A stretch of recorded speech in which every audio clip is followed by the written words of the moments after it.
nasugod hantod karon ko. Nitubo ba? Nilambo ba ta or wala? So, to officially welcome us all, may call on our active o gwapa na POD chairperson para sa iyahang welcome remarks. So, let's give her a round of applause for Ms. Jemeline O. Watasgarans.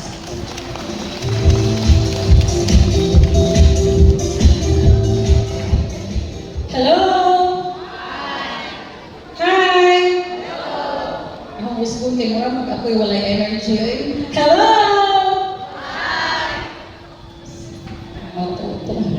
Anyway, so good day to all our cooperative members, to our board of directors here, sa atong active general manager,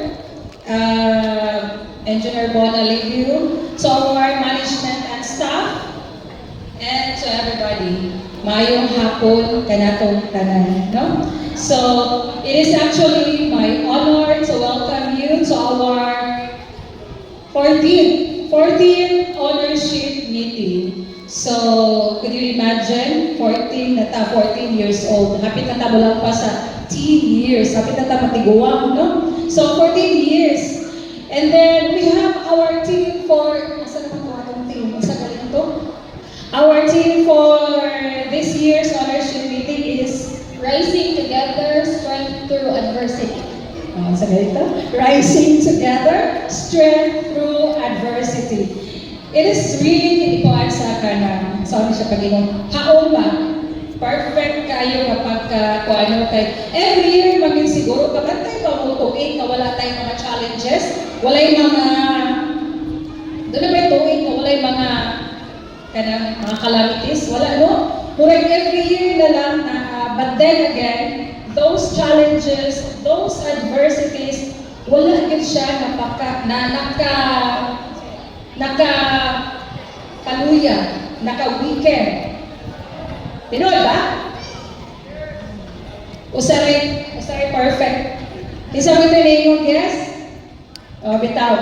Di mo ko to, kung ako, I really believe so, kaya kung karong tuiga, for example, or last year, for example, naluya ka, nagisukuso ta sa pagsulay. Wow, grabe, nagisukuso.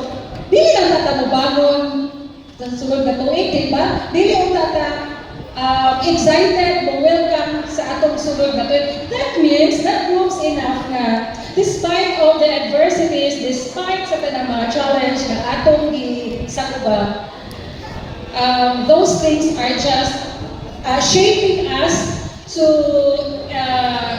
mas mahimutang lingkod, mas mahimutang maalamon, o mas mahimutang kamawitang magpakabanang sa atong isinataw. And that's the very essence of cooperative. So, di ba, kung atong tanawon every year, daghan kay tang challenges, especially last year, no?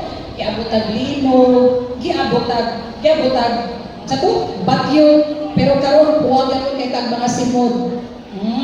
No? Diba? Nindot ka kung kay tag mga smile. Kung kabantay mo, in the middle of floods, daghan kayo nag-video, pero nagkatawa, bisag tagadiri ang tubig. That means na wala rin mawala ang spirit nato ba to still stand up in spite sa mga challenges. So, kada siya tanan, ato na siya mahiga-umano, makita sa nato sa atong koo. Kaya dili ba nato ikalimutan every challenge, calamities, affected din of course sa atong cooperative. Pero wala na siya nagkasabot na muundang ta.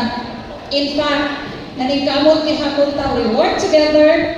Of course, pinaagi sa inyong mga tabang, and with our management and staff who is working really hard para ma-reach ang atong mga quota, ang atong mga goal each and every year, and with the board of directors. So, we were able to step up. Wala ta na lumos. No, di ba? Mura ba, titikang lagi hapon ta, nagkaibabaw di hapon ta sa tanan ng mga challenges. So, muna na atong timanan. That's why we're still here, celebrating our 14th year of ownership meeting. So, this is not just meeting lang. This is actually a celebration because we were able to pass one more year na we're still we're staying strong. Even actually, mas dato ba taron, Char?